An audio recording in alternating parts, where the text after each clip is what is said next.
চান তো ভালো করে একটু করুন। ঠিকই আছে, ওই ক্লিপিংস তো তুমি পেয়েই যাবে, ওই ক্লিপিংস কেউ তুলবে না। তোমার তো আমি ফলোয়ার,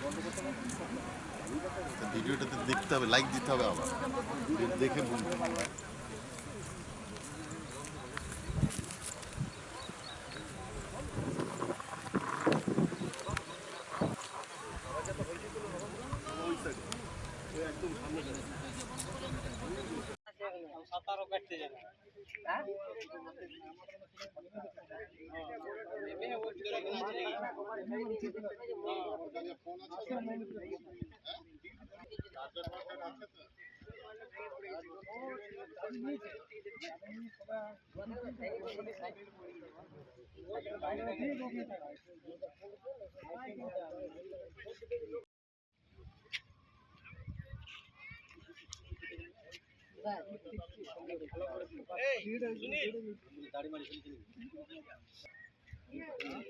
বিগত দিনে যে সমস্ত বালি বোট চলেছে, বালি এখানে পিলারগুলোকে 40 ফুট বালিতে ধরেছিল।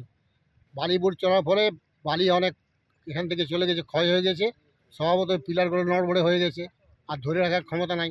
যা যে বালিতে ধরেছিল সেই বালি যদি চলে যায় তাহলে পিলার তো ওইভাবে একটা পিলার পড়ে গেল, পিলার পড়ে যাওয়ার ফলে বিপত্তি ঘটে গেল, ওটা জল ব্যবস্থাটা পাঞ্চাল হয়ে গেল।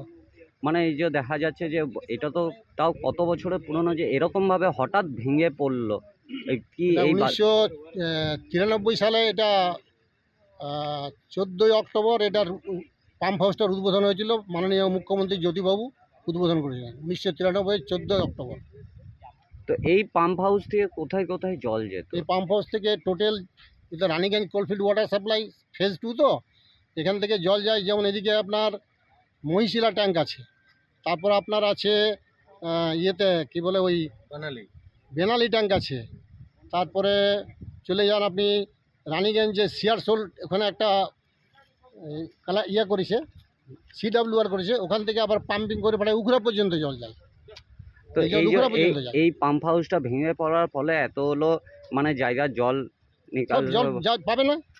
গোটা পাইপ লাইন দেখছেন তো, দুখানা পাইপ লাইন, মূল যে দুটো পাইপ লাইন, সেই পাইপ লাইন দুটো পড়ে গেছে, তো জল কোথা থেকে পাবে? তো আপনার কি মনে হচ্ছে যে বালি উঠানোর জন্যই কি ওই পিলার? অবশ্যই বালি উঠানোর জন্য এই দুর্ঘটনা ঘটেছে। আপনার নাম আর পরিচয়? আমার নাম ধর্মদাস মাঝি, এখানকার এক্স কাউন্সিলর এবং বর্তমান কৃষক সভার থানা কমিটির সেক্রেটারি, সারা ভারত কৃষক সভার।